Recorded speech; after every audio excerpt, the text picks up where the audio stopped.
My name is Tom Buchholz. I'm the medical director of Scripps MD Anderson Cancer Center, and I'm a professor emeritus of radiation oncology at the University of Texas MD Anderson Cancer Center.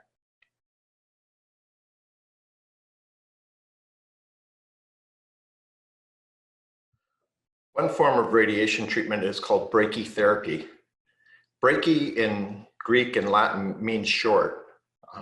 What brachytherapy is actually using radioactive implants to deliver the radiation dose rather than having the radiation dose come from a machine called a linear accelerator. It's called brachy or short because the radiation dose falls off very quickly around the source of the radioactive material. So how do you get the radioactive material into the tumor? Well, it's usually done with what we call afterloading catheters. So a catheter is placed inside the tumor bed. It can sometimes be a balloon-like structure that is actually inserted in the cavity in which the tumor had been removed.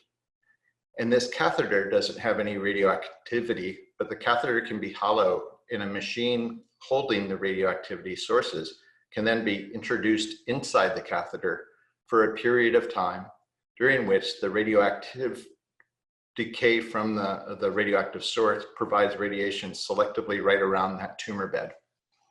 So this has been explored and is a method now that's accepted for doing what we call partial breast radiation.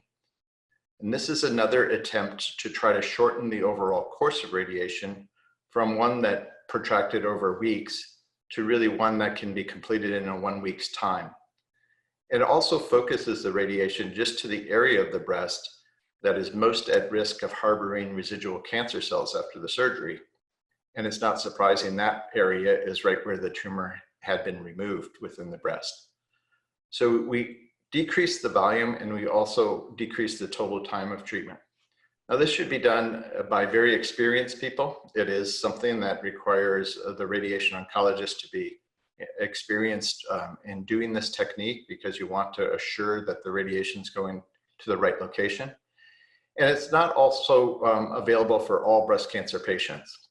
For instance, if you have a positive lymph node, that would make areas outside the radiated volume that's included with partial breast radiation at risk of not being appropriately treated. So we're very selective in using this technique really for those with the most favorable types of early stage invasive breast cancer.